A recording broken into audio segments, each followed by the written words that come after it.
जय हिंद and welcome to my YouTube channel tech Kalvi centre. आज मैं आप लोगों के लिए लेकर आया हूं एक नया चैप्टर जिसका नाम है ब्लैक एरोप्लेन। ये जो आपके जो एक तरह से कह सकते हैं ये पार्ट है जो अभी हम लोगों ने अभी जस्ट स्टार्ट करा था। एक यहाँ पे चैप्टर है टू स्टोरी अबाउट फ्लाइंग, उसका ये सेकंड पार्ट है। और उसके अंदर यहाँ पे हम लोग देखेंगे, यहाँ पे एक एरोप्लेन होगी, एरोप्लेन के अंदर एक पायलट होगा और वो अपनी एरोप्लेन को लेकर के फ्रांस से फ्लाई करता है। और फाइनली इसका जो टारगेट होता है वो टारगेट होता है ब्रिटेन यानी लंदन के पास जाकर के लैंड करना और वहाँ पे जाकर के वहाँ पे इंग्लिश ब्रेकफास्ट करना। तो कुछ इस तरह का इसका ख्वाब होता है, सपना होता है। और उसी के इंसिडेंट में यहाँ पे पूरी की पूरी जो स्टोरी है यहाँ पे कही गई है। तो आइए, इसके बाद क्या होता है कि बीच में इनको बहुत सारे प्रॉब्लम्स भी फेस करनी पड़ती हैं और वो सारे प्रॉब्लम से रिलेटेड जितना भी प्रॉब्लम है फिर भी ये क्या करते हैं कि वहाँ पे उसको फेस कर जाते हैं और कहीं ना कहीं इन्हें कोई मार्गदर्शक भी मिलता है जिसकी हेल्प से ये वहाँ से आगे जाते हैं और फाइनली अपने डेस्टिनेशन को हिट कर जाते हैं, यानी कि वहाँ पे ये पहुंच जाते हैं। तो चलिए बिना टाइम वेस्ट करें हम लोग अपनी स्टोरी को स्टार्ट करते हैं। ये स्टोरी वैसे बहुत ही कॉमन है, सुनने में भी बहुत ज़्यादा कॉमन है, लेकिन जब ये स्टोरी का जब एंड होता है तो वहाँ पे हम लोग कुछ ज़्यादा ही थ्रिल फील करने लग जाते हैं। लेकिन यहाँ पे थोड़ा सा बस ये है कि जब तक हम लोग स्टोरी सुनते रहेंगे एकदम सिंपल सी क्लीन सी स्टोरी है, इसका पूरा फॉर्मेट भी सीधा है। बट जैसी स्टोरी जब एंड होगी यानी कि जब इसका क्लाइमैक्स वाली जब बारी आएगी वहाँ पे, तो उस टाइम पे क्या होता है कि इसके अंदर थ्रिल वहाँ पे क्रिएट हो जाता है। तो चलिए मैं आपको ये स्टोरी स्टार्ट करता हूँ और बहुत ही इजी वे में हम लोग इस चैप्टर का हिंदी एक्सप्लेनेशन देखेंगे। तो ऑल दी फर्स्ट यहाँ पे क्या होता है कि एक पर्सन है, एक पायलट है, वो क्या करते हैं कि अपना एरोप्लेन जो है लेकर के ये फ्लाई करते हैं फ्रांस से। और जो फ्रांस से फ्लाई करते हैं और इनका टारगेट है कहाँ पे जाना, ब्रिटेन में। और ब्रिटेन में जा करके उनको इंग्लिश ब्रेकफास्ट करना और उन्होंने कह सकते हैं कि वहाँ पे जा करके काफ़ी घूमेंगे, विजिट करेंगे, कुछ इस तरह का इनका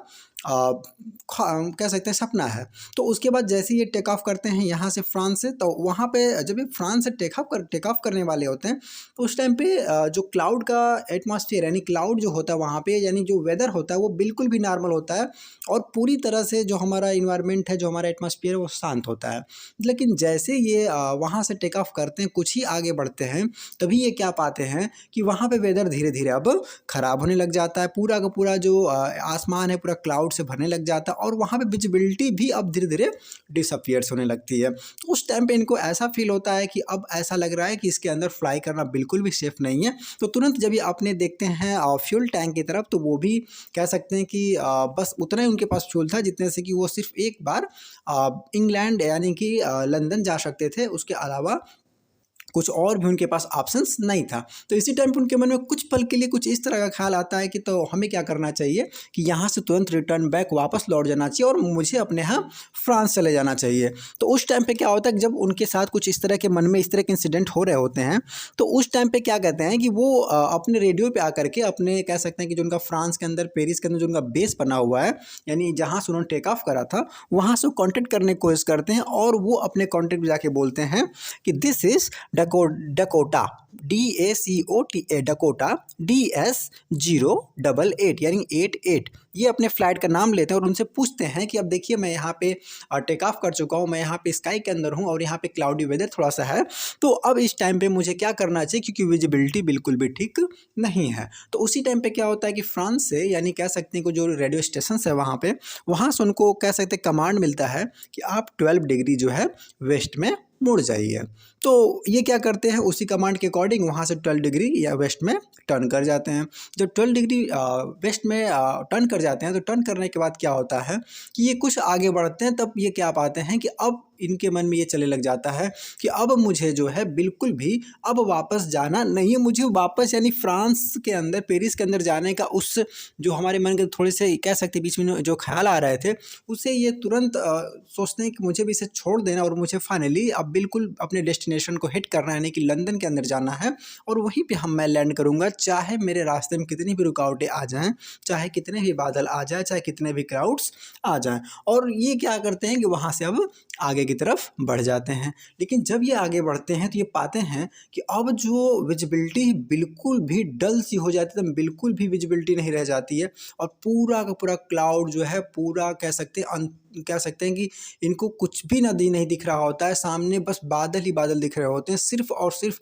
स्मोक दिख रहा होता है और ये कुछ देख नहीं पाते। और इस कंडीशंस में कुछ इस तरह कह सकते हैं कि इनके सामने सिचुएशन क्रिएट हो जाती है कि जब वापस जाते हैं अपने रेडियो पर कांटेक्ट करने की कोशिश करते हैं, तो जब ये कांटेक्ट करने के लिए कोशिश करते हैं, सबसे पहले अपने जहाँ से उन्हें टेक ऑफ करा था, यानी कि जो इनका कह सकते हैं कि फ्रांस के अंदर जो पेरिस है, वहाँ पे कांटेक्ट करने की कोशिश करते हैं, बिल्कुल पूरी तरह फेल हो जाते हैं। एज वेल एज उसके बाद अगेन ट्राई करते हैं कोई और आर्मी, कह सकते हैं कि कोई एयरपोर्ट हो, कोई भी रेडियो स्टेशन हो जिससे इनका कि कांटेक्ट हो जाए, बट ऐसा कुछ भी नहीं हो पाता। एज वेल एज इनके जो कंपास होते हैं वो भी पूरी तरह से बेकार हो जाते हैं और इन्हें कुछ समझ नहीं आ रहा होता कि अब मैं क्या करूं, यानी कह सकते हैं कुछ कहीं ना कहीं उस तरह कंडीशंस क्रिएट हो जाती है वहाँ पे कि अब ये एरोप्लेन क्रैश करने वाला होता है, क्रैश करने वाला था। और ऐसे कंडीशंस में इन जनरल देखा जाए तो 90% केसेस में एरोप्लेन जो है क्रैश ही कर जाते हैं। लेकिन तभी ये क्या पाते हैं कि जब ये चारों तरफ से प्रॉब्लम से घिरे हुए थे, तभी ये देखते हैं कि इनके ठीक बगल से एक ब्लैक एरोप्लेन जा रहा होता है और वो जो ब्लैक एरोप्लेन होता है उसके अंदर एक पायलट बैठा होता है और वो अपने को वेप कर रहा होता है, मतलब वो हिला रहा होता है, उसकी बॉडी थोड़ी मूव कर रही होती है और मूव करते हुए कहीं ना कहीं वो इशारों में कुछ इस तरह से इशारे दे रहा होता है कि तुम मुझे फॉलो करो, मैं तुम्हें रास्ता दिखाऊंगा इस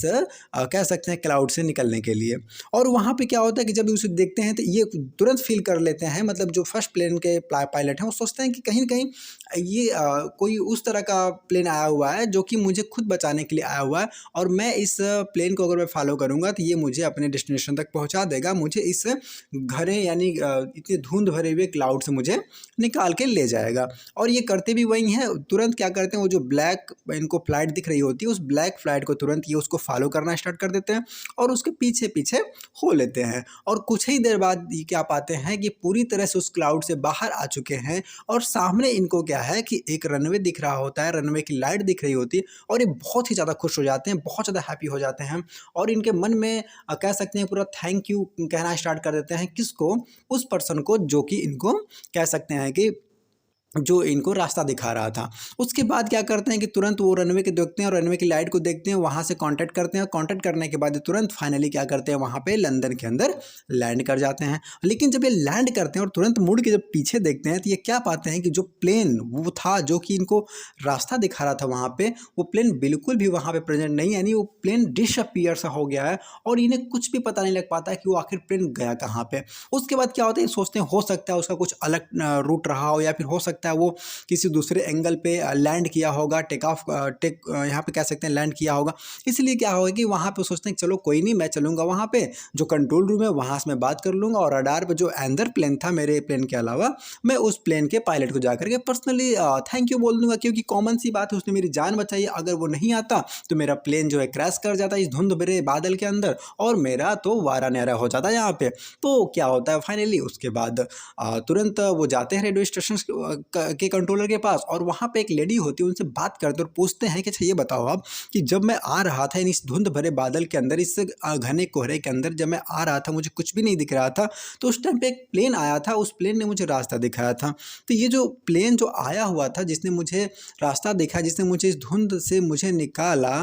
क्या वो उस प्लेन के बारे में बता सकती हैं उस प्लेन का पायलट कौन था? तो वहाँ पे क्या होता है कि जब इस तरह के क्वेश्चंस ये पूछ रहे होते हैं तो उस टाइम पे जो वहाँ पे रेडियो कंट्रोलर ऑपरेटर होती हैं वो लेडी इनको रिप्लाई देती है कि देखो साहब, जब आप यहाँ पे धुंध के अंदर से आ रहे थे तो उस टाइम पे रडार के ऊपर अगर देखा जाए तो सिर्फ एक ही प्लेन था और वो प्लेन था जो कि, और वो प्लेन जो था वो आपका था और ना ही आपके आगे और ना ही आपके पीछे। इस धुंध भरे आसमान के अंदर, इस धुंध भरे घने कोहरे के अंदर कह सकते हैं कि इस बेकार मौसम के अंदर कोई और भी प्लेन नहीं उड़ा रहा था, नहीं कोई प्लेन उड़ रही थी, क्योंकि फ्लाइट वगैरह को इन जनरल रोक दिया गया था क्योंकि इस टाइम पे वेदर बहुत ज़्यादा ख़राब हो गया था। सिर्फ एक मात्र आपका ही प्लेन था जो कि वहाँ पे उड़ रहा था। अब यहाँ पे जब इस तरह की बातें यहाँ पे सुनता है, यानी ये पायलट जब सुनते हैं तो कह सकते हैं कि ये बहुत ज़्यादा आश्चर्यचकित हो जाते हैं और आश्चर्यचकित होते हुए अगेन जोर